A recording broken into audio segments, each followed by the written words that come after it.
Powered by MPB, this is Chalkboard Chat, an MPB education podcast, hosted by Jermaine Flood and Tara Wren. To hear this episode and more, visit education.mpbonline.org or download the MPB Public Media app to listen on your iPhone or Android device.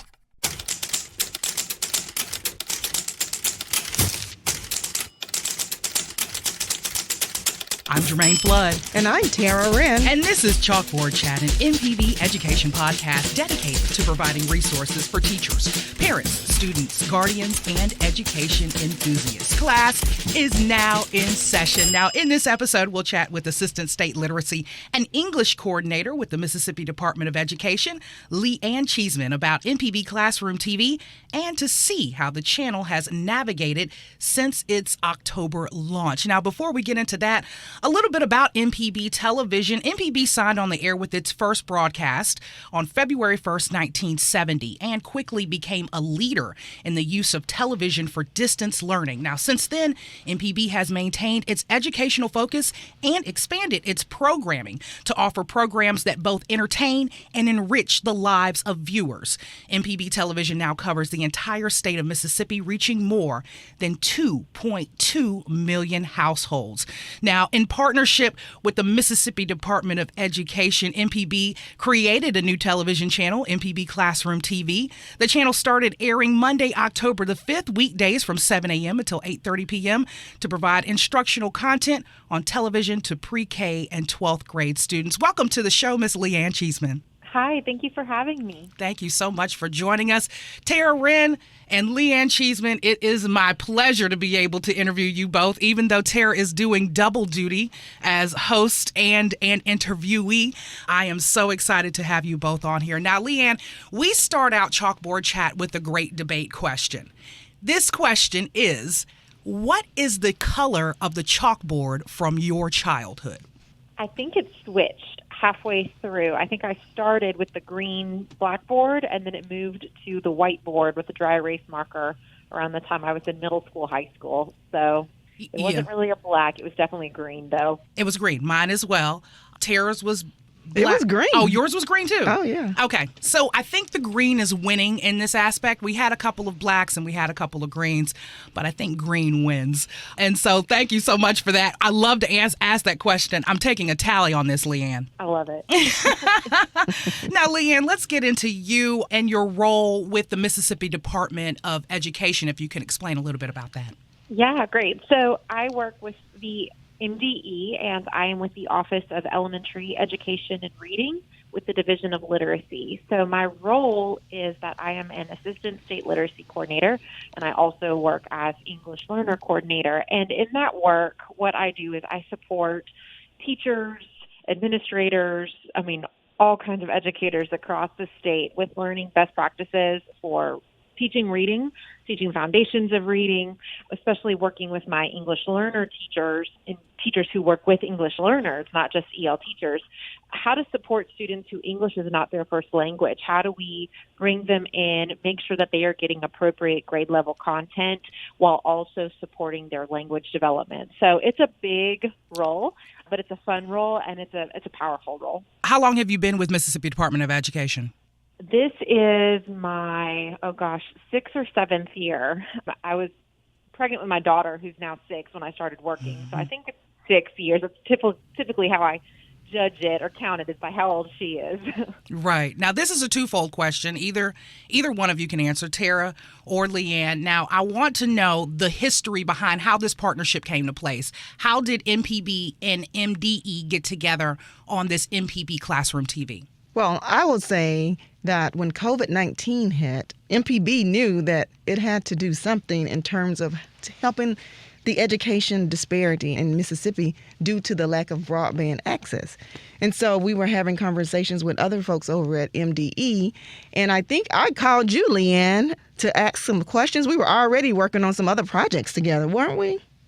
I think so. I think it was divine intervention. Yes, I think that's it. Partnered up. That's it. And we've been connected at the hip ever since. This was about April or so?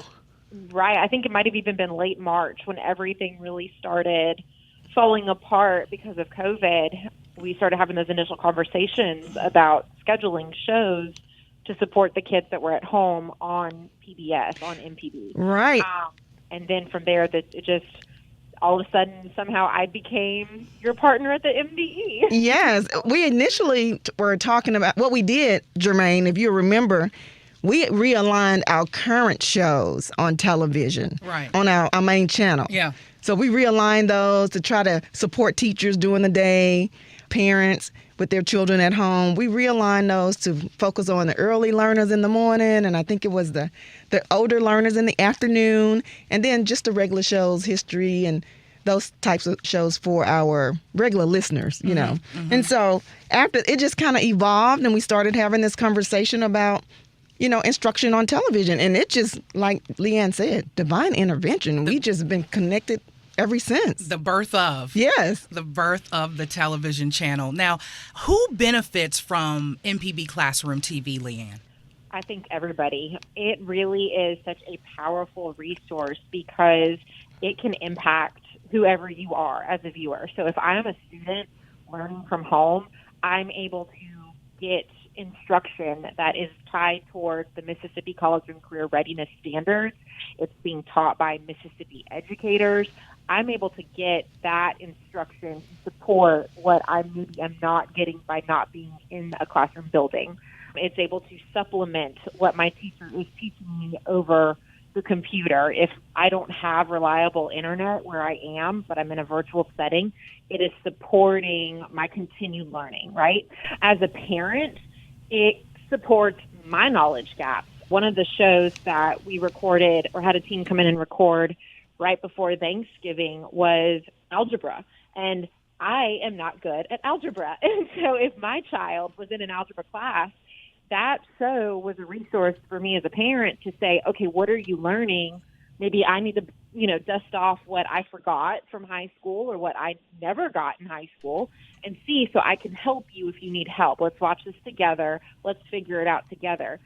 For teachers, it is a great way to get new ideas and new resources. We are using for our literacy episodes a lot of free open ed resources that are also considered high quality instructional materials. That means these are considered the best of what we can be teaching our students, and they're free. And I have a show that shows me how to teach it. So it is just this really powerful tool that is able to really impact anyone who watches it. Right. Anyone. And that was the question I was going to ask, especially since you said you were not the best in algebra. I know I'm not the best in algebra. So as a regular citizen, could this channel help me as well? Definitely. So we want to know where people can go, Tara, to be able to access MPB Classroom TV. Well, of course, on MPB Television, we have had 4 channels up until now, until October. We added a new channel, so we call it the .5. If you have an antenna, for instance, in the Jackson metro area, and this is different for different areas, and we publish that on our website, education.mpbonline.org. That schedule's everywhere. It's in our fine-tuning guide for our members. But, for instance, in Jackson, our main channel is 29.1. Mm-hmm. The PBS Kids 24/7 is 29.2. Create channel is 29.3. Mm-hmm. And then we have the music channel where or radio channel where it's all what's happening on MPB Think Radio, 29.4. This is 29.5. And all someone needs is an old school antenna, maybe a digital antenna now that fits their TV. And if they have cable, they have to choose antenna in order to be able to watch it. But folks in the rural area who we really want this to reach, that's really the prime audience for this, who do not have cable access to internet access, they will just be able to turn their television on. They may have to rescan their TV. Some people do, some people don't. But they can get the 29.5. In addition to that, on our website, education.mpbonline.org, we're putting the lessons that are taught by MDE teachers and coaches in a library there that we're building on all those lessons that LeighAnne and the team are teaching. Right. We're putting them there by subject matter. And so that's just going to be a growing library. And that goes to the YouTube page where they can select the lesson that they want to watch. So this is free access for everybody. No matter where you live within the state, you can be able to get this channel for free. And it does correlate with those different subject matters. And I was looking out there on the website and I saw these banks of these subjects. So this is where that library is going to live. Yeah, so I'm asking LeighAnne to talk a little bit about the question that I get all the time is, hey, how are you guys going to put lessons on for first grade through 12th grade and so many different lessons? So, LeighAnne, tell a little bit about the process that you and the team there at MDE went through to determine the most needful things to start with in that process. Right. So back in April, May, when Tara and I really started having conversations about what this channel could be, Tara came and basically said, we need you all to consider this a long-term project, and we also need you all to start thinking about how you want to roll out content. This is our goal, to support early childhood through 12th grade, to have something for everybody, to have all subject areas, but you all kind of go with that. So the internal team at the Department of Ed, what we did was we all came to the table, all different subject areas, all different grade levels, and had a conversation about, okay, how do we do this strategically? And the plan that we came up with was, let's look and see where are these skills or the standards where traditionally, historically, our kids struggle with, that we could give them that extra support, that extra boost, and let's start with those grades. Let's start with those subject areas. What are the skills that are difficult to teach away from the in-classroom setting? Let's start with those. What are going to be those most impactful standards for our kids? So we had a multi-rollout process, and it was kind of agreed upon at the department that literacy, early literacy especially, was going to be a major focus for that first rollout. Our teachers across the state are amazing, and they have done everything in their power to adapt to this school year, and we wanted to support them with that. And so what we did was we looked at early phonics. Phonics is something that is really hard to teach across a computer.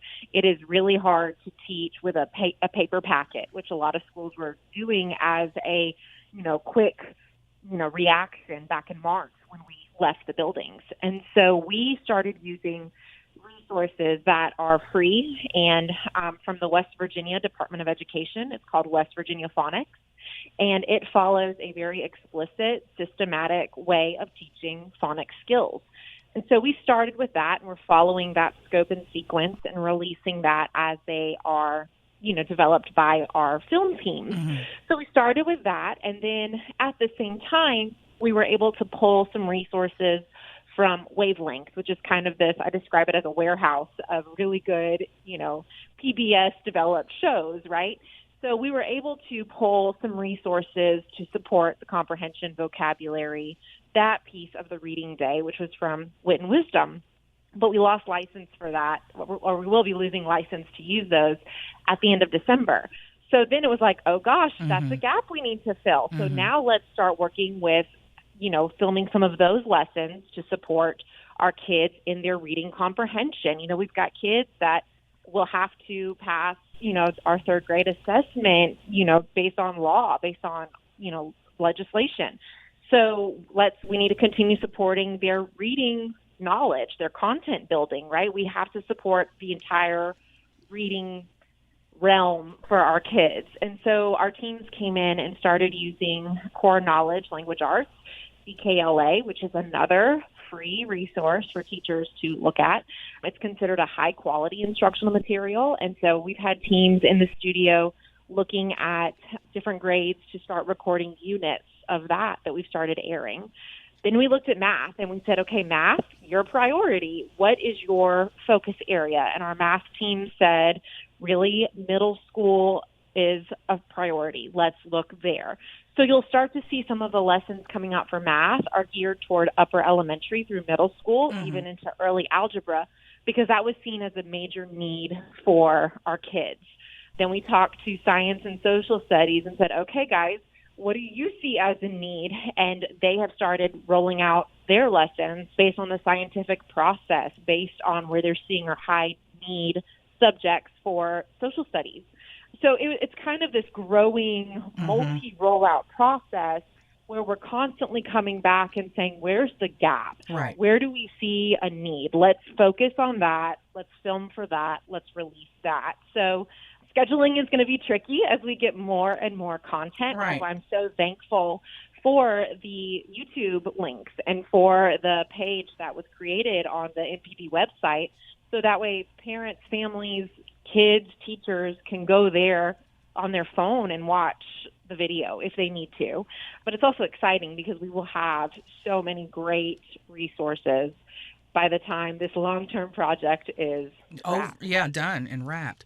Now, how does the curriculum that is broadcast on MPB Classroom TV correlate with the curriculum that each child is getting now individually for their different school or their different district? Do the two correlate together where that the parent who is using it at the house, can they use MPB Classroom TV in addition to the curriculum that they're given for their child to be able to complete digitally, at least? That's a really great question. So Mississippi districts are allowed to choose what curriculum they deem best for their students, right? It's a local control. They're allowed to pick their curriculum. And so what we are using may not directly align to what the school has specifically chosen or has in place, or it may not be the exact same curriculum they are using. However, it will all align to the same standards, right? That all of our students are held accountable to, that all of our students are expected to master. And the cool thing about the Mississippi College and Career Readiness Standards is that if you truly know the standard, you can apply it authentically in any situation, with any text, with any math problem, any science experiment. So even though it's not necessarily the exact same curriculum or workbook that they're using in their classroom, they're getting additional exposure in a different way. And it just provides more scaffolding, more support to allow them to better understand the standards and apply it in any way, any place authentically. Yeah, it's a general standard that can be applied here and there. Exactly. Right. Tara, I wanted to know what happens after 8:30 p.m. So that's a good question, actually. Okay. So after 8:30 p.m., actually I'll back up and say, and LeighAnne, you can verify this, from 7 to about 3:30, 3 or 3:30, that is where the local content, the local teachers' content is placed in the broadcast. After that, we pick up some content that from the World Channel. Mm-hmm. And the World Channel has created a block of content for students in social studies, science. So they have pulled from the NOVA and other PBS shows, for literacy and social studies and history and all that. So that happens up until about 8:30. Then we rerun the day. So just in case, there's a parent, and I know a lot of parents who work late, get home late. So that, of course, and if their children are not at home during the day to watch this themselves, when they get home, whatever they're doing, fixing meals or relaxing, or the parent is off doing something and the child can sit down in front of the television at that point to watch the reruns, if that's the case. Older kids who are up late, they can watch the rerun. And there again, if they can't catch the reruns, of course, it's online there again. So that's what happens overnight. And we just kind of start the cycle over every day. Right. So I want to make sure they know exactly where to go. You can go to MPB Classroom TV on channel 29.5 to be able to get that. At 8:30, it will replay for you. And then if you need any kind of other, time that you wanted to watch it, you can watch it on the YouTube channel as well, right? Right. Okay. That was my question. I was always just wondering about, that's a big thing, because we were, in the beginning, we were like, what are we going to do overnight? I was like, we don't have anything to do. Are we going to go dark? So we decided we rerun it, and that just makes a lot of sense. Yeah, side note, remember when the TV used to go dark and you see the American flag and then the color bars? Yeah, the color bars and the loud sound. That happened one time. We first got started, and I was checking the channel. I was like, oh, there are the bars. But then it hopped right back. So we were getting started. We had to work out the kinks. That's so funny. Now, LeighAnne, why should an individual use this, or why should they add this into their lifestyle with their child? I mean, as a parent myself of a child who is doing school this year, I don't think that there's ever an opportunity not to be a learner. I don't think that there's ever an opportunity not to continue that experience, to continue that learning, to make those connections. This year especially, we know our kids need good quality instructional television. They don't need to be watching random, videos on YouTube. They don't need to be watching random cartoons. Like, this is something they can tune into, and it meets their needs. Our teachers who have been creating these lessons have gone above and beyond to be really creative. They've gone above and beyond to really think about, what materials do the viewers have at home that I can engage with them through the TV. So it almost can feel like a personal, tutor in your house for free based on your kid's need, which is just really, really great. Also as a parent, you always want to know that what you're putting your kid in front of on the TV is worth their time. And this will definitely be worth their time. This is like a no guilt, especially for those parents, the grandparents who are working from home and handling virtual school. You can rest assured that if you turn this channel on and plug your kid in and they sit there for a couple hours, it's okay. Like, there's no brain drain. There's no learning loss. Like, they're actually making gains. There's benefit and value to this. Right. Jermaine, I have watched the teachers in the studio from the time they've been coming here, and they are creative.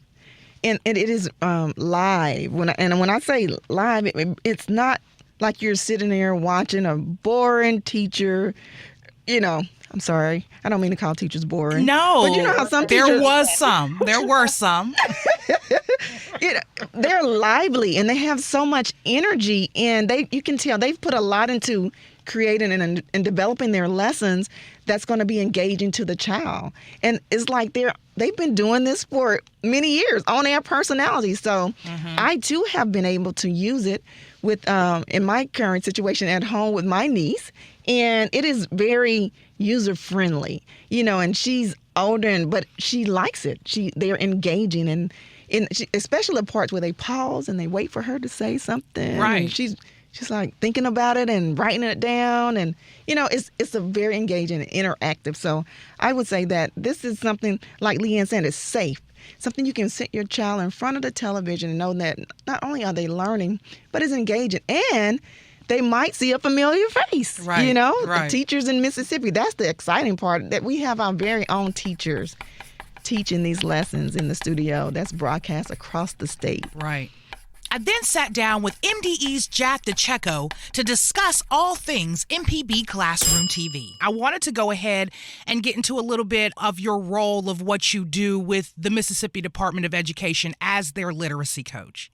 So basically, as a literacy coach, our role is we're assigned to different schools, and we go into the schools, and our main goal is to support the teachers and the principal with whatever their vision is, and help to support them regarding reading growth. So supporting teachers by modeling lessons, co-teaching, doing professional development, facilitating professional learning communities, or PLCs as they're referred to as, and anything else just to help support reading growth in the schools. Now, we do go into the classrooms, or as they are now, virtual, in a lot of cases, virtual classrooms.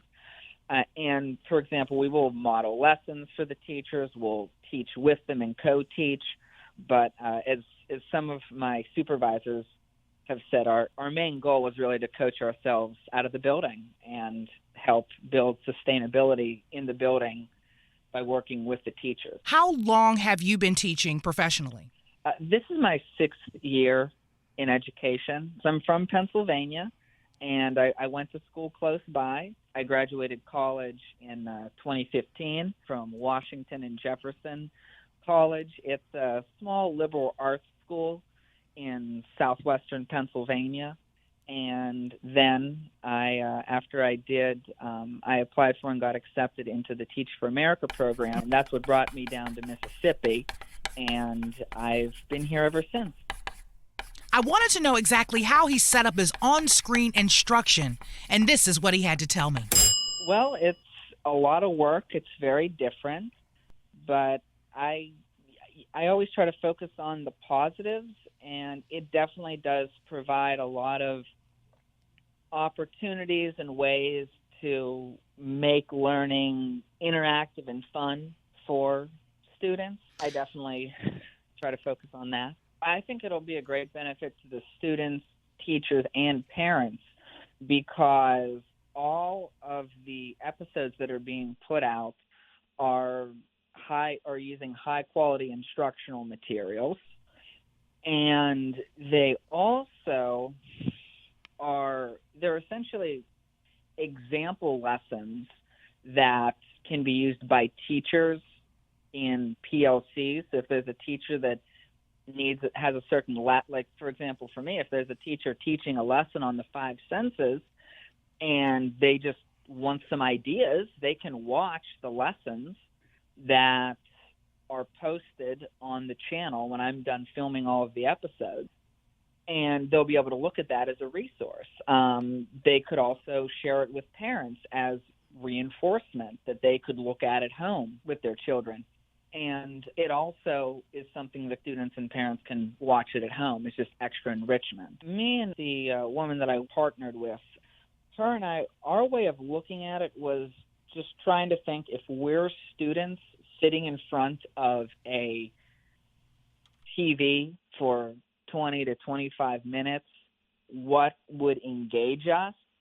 So we tried to come up with different just interactive activities, have some humor in it, have some jokes, and a little bit of, I guess you could say, like slapstick in it, just to like make it interesting, because we know that the students, if it's not interesting, the students are going to do something else. The lesson that we are working on are the 5 senses.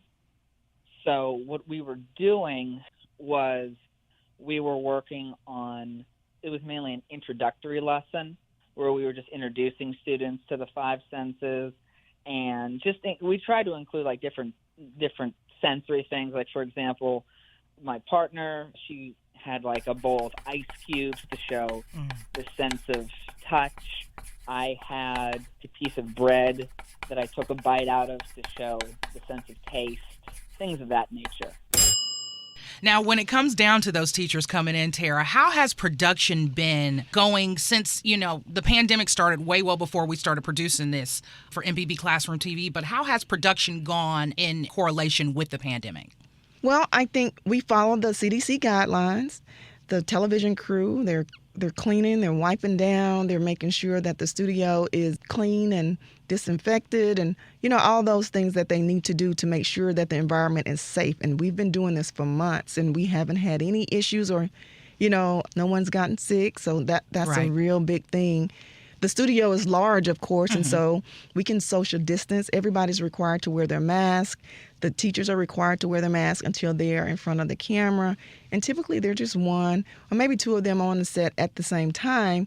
But, we follow all the safety precautions. And so I think that's been going pretty well. LeighAnne, what do you think?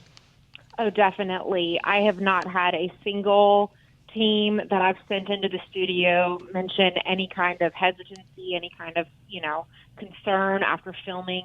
They find it a very enjoyable experience. The crew is amazing. I've been up there multiple times, both to film and to just be a cheering section for some film teams. And, it is, like Tara said, follows the CDC guidelines perfectly. Everyone's masked. There's good social distancing. It's clean.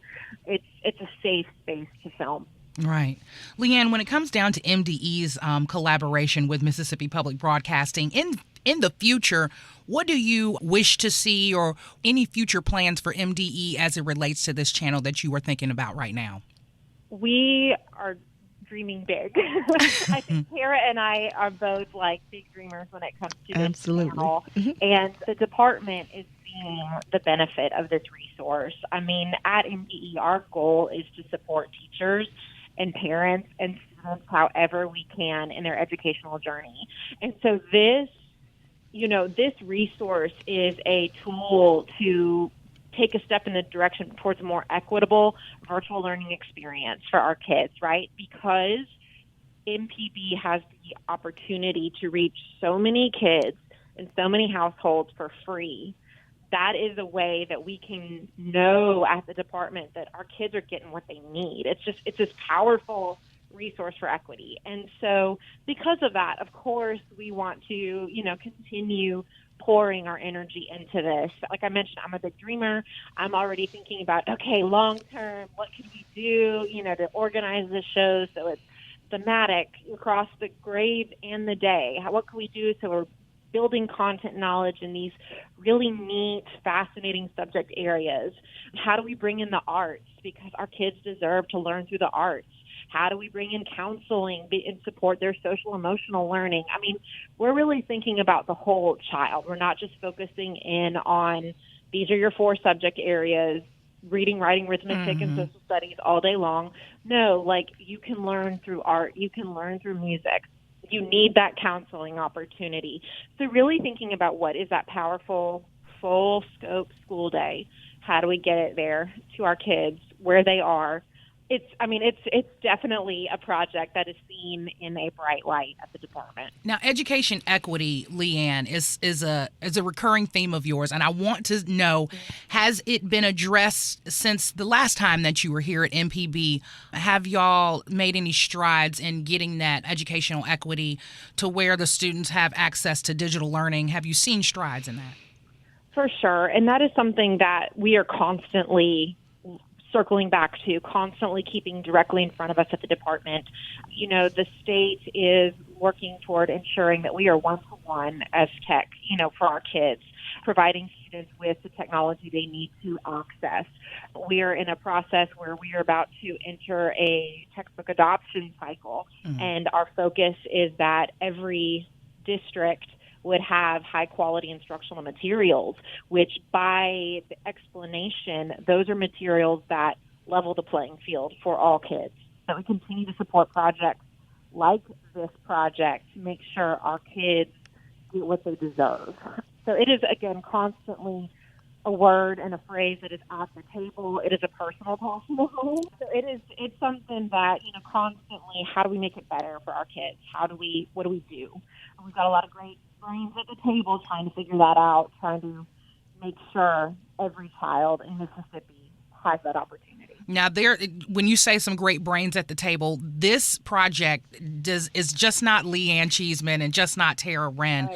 This project it takes a village to raise a channel, and that's what I'm going to use right now. But LeighAnne, what are some of the key people in this that you'd like to mention or maybe give thanks to? Well, for sure, giving thanks to Dr. Wright and Dr. Oakley, Dr. Smith, and Kristen Wynn, who are my bosses at the department, who said, what, this is a good idea. Let's go for it. Thanks to Dr. Marla Davis and her team, Natalie Crowder, I'm thinking Jen Cornett, Kevin Gaylor, Tanisha Johnson. All of those people at the department, Dr. Jill Denton, her team in early childhood, have put out a fabulous early childhood series called Welcome Friends. That, to me, is just absolutely wonderful. Just everyone who's been at the table at the Department of Ed so far, and those who don't know yet, but they're going to be joining the table in the upcoming semester. I also want to thank our amazing literacy coaches and our literacy staff who were our guinea pigs. It was very important to us at the department that we did not blindside teachers with a new project that we couldn't really explain clearly, but that we kind of tested it out on some of our staff so we worked out all of the kinks and knew what it would be like. Because it can be a little intimidating when you tell a really awesome teacher, I want to put you on TV. So we've been able to use our literacy staff to really kind of figure out a process to support on the front end so that by the time they come to the studio, they get in front of the camera, they've had, run-throughs with me, they've gotten feedback, they've practiced those engagement strategies. We've thought about how to get creative, how to get wild, how to have fun, so we could put out a really great product. We have some amazing district teachers who are coming in that you'll see their faces in January that have just been absolutely wonderful. So thank you in advance to all district leadership who allow us to use their teachers, to share that opportunity, to share that amazing gift from their buildings, from their classroom with the rest of the state. So, I mean, there are so many people. Every hand that touches this deserves to be personally thanked because they're doing above and beyond for Mississippi kids. Right, right. Now, to my listeners, MPB Classroom TV was developed to support and address the needs of Mississippi students, teachers, and parents as they navigate educational challenges during this COVID-19 pandemic. And if you need more information about it, Tara, I wanted to get into MPB At Home Learning page. This page is resources for educators, children, and parents. This page does have some information about MPB Classroom TV on it, correct? Well, actually, we created a new page for MPB Classroom TV all of its own. Separately. Yes. So you can find that page at education.mpbonline.org, and there's a tab that is MPB Classroom TV. And there's information on there about how to watch. We post the weekly schedule there. Of course, the videos are there.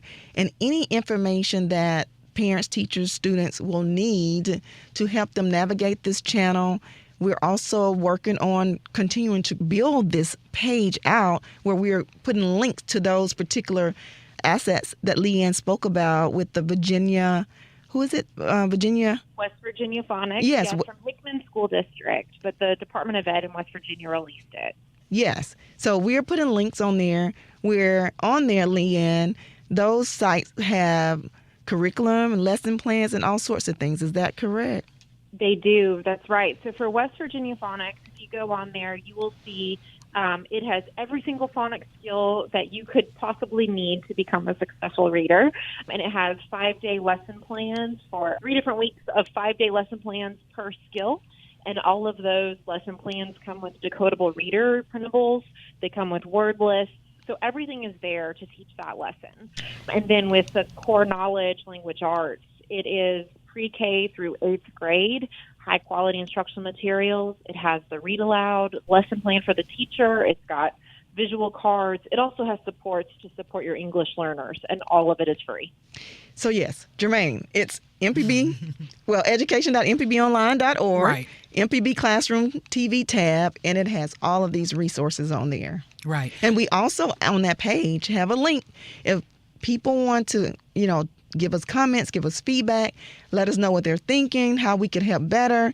That's there too, because we want to hear from the end user. We want to hear from students and parents and teachers on how we can make it better.